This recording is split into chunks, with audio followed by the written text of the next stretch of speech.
Well, good morning. My name is Genevieve Judge, and I'm the Partnership Policing Communications Coordinator here at the Sarasota Police Department. We have members of our Criminal Investigations Division, our command staff with that division here with us this morning to talk about a significant burglary arrest. Just to kind of give you guys a timeline of how this is going to work, Lieutenant Randy Boyd is going to speak to you this morning, and then shortly thereafter, I'll escort all of you downstairs to our garage, to our property room, where we have two large conference tables laid out that have the property that's been recovered. So you guys will be able to get photos and video of that. So with further ado, I will turn it over to Lieutenant Boyd. Thank you and good morning. Again, I'm Lieutenant Boyd, Randy Boyd, B-O-I-D. First, I'd like to thank the men and women of the Sarasota Police Department's Patrol Division, our detectives, our criminalistics unit, and everyone who was vital in the arrest of one individual who was doing numerous burglaries, both vehicle and home burglaries throughout the city of Sarasota.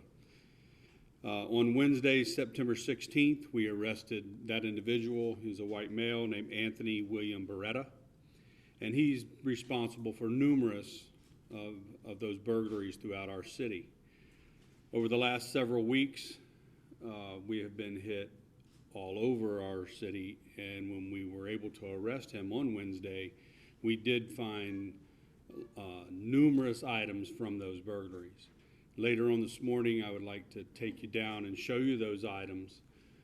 And our focus for this conference here is two-pronged. First, we would like to get the victims and their property back together.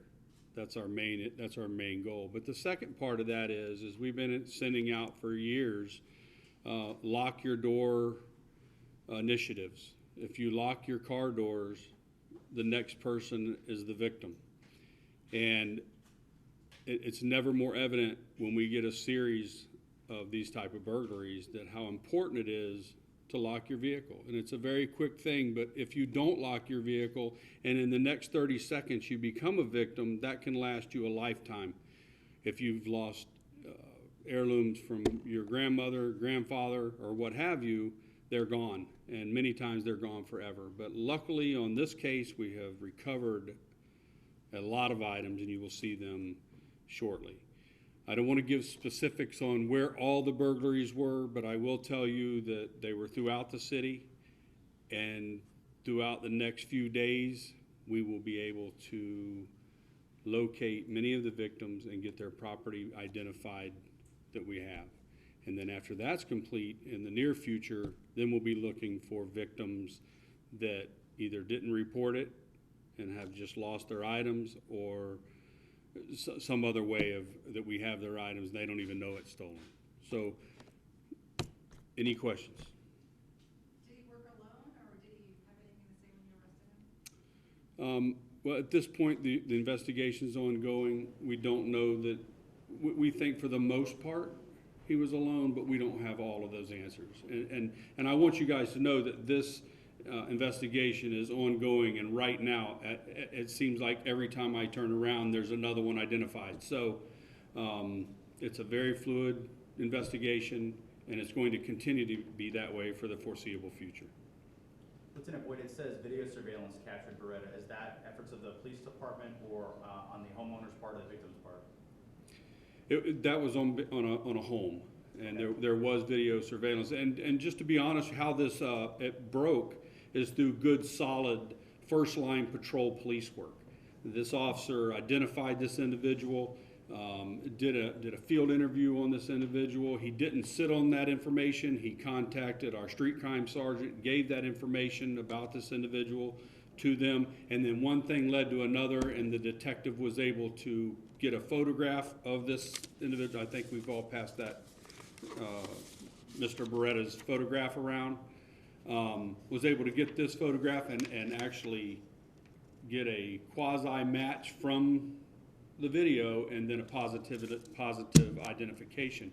So it's, it comes right back to good, solid police work, then criminalistics coming in and doing their part, and then our detectives putting it together, everybody working together, and that's what it's all about. But it all starts with, you have to lock your car door. And it's really that simple.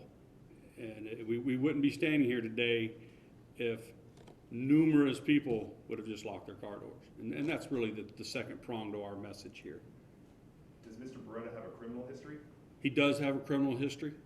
I don't want to get into what it is yet, and that'll be coming out in the next few days, but he does have. Over what time frame or time period did all these burglaries take place?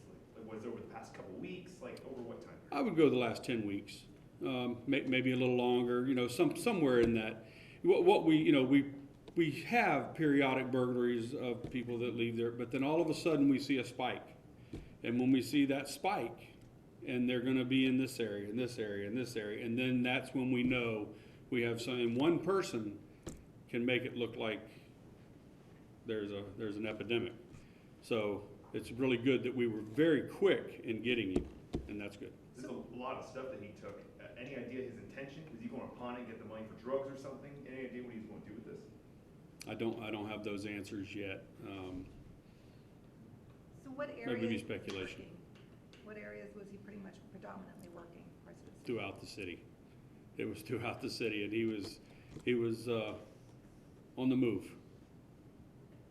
Can you talk about the escalation? One morning you guys would get, 5, 6, 7 phone calls at a time, and, about break-ins? It seemed, I will tell you, it seemed like every time I opened up our daily report, there was another burglary.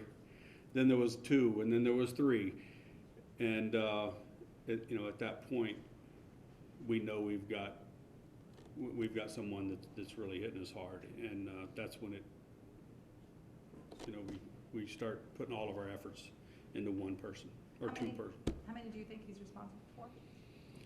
I would hate to give that, but right now I believe we're 14, up to 14 chargeable, and that changes almost by the hour. So it's going up quick, and I have a pretty good feeling it's going to go up quite a bit from that, but I don't want to put the pressure on the detectives. It is quite impressive, and you'll see by the amount of stuff. If you could hold up the photo again. I'll make sure to email that to you guys too. Okay, and I guess if you could tell us, what does it mean to the city that this guy is off the streets? Well, just as a financial, you think about what it takes for a police officer to go to each one of these burglaries, and it takes him or her off the street, takes that officer off the street, then you've got assignment from the detectives and criminalistics charge. I mean, it costs the city a lot of money just for each burglary. But take away the financial part of this, the devastation it is, and the violation it is to a person that someone entered their personal space and took their items when all it takes is locking the door.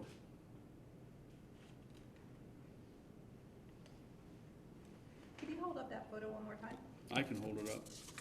Thank you. It's more visible for us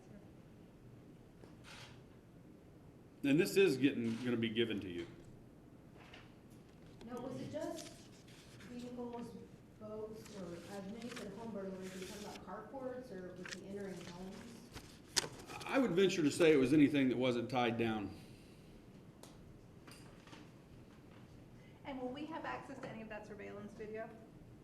Not right away. Could he possibly be connected to any burglaries outside of the city, like in the county? Absolutely, absolutely. And the county's been contacted. Sarasota County is on board. That's all been done. So they're working with us. We work very good together. This isn't, criminals don't know where the line starts or stops between the city or the county. So we always work very close to them. So can you safely say that he may be involved in some of the county burglaries, car burglaries that we've been seeing as well? I would say there's a very good probability of that.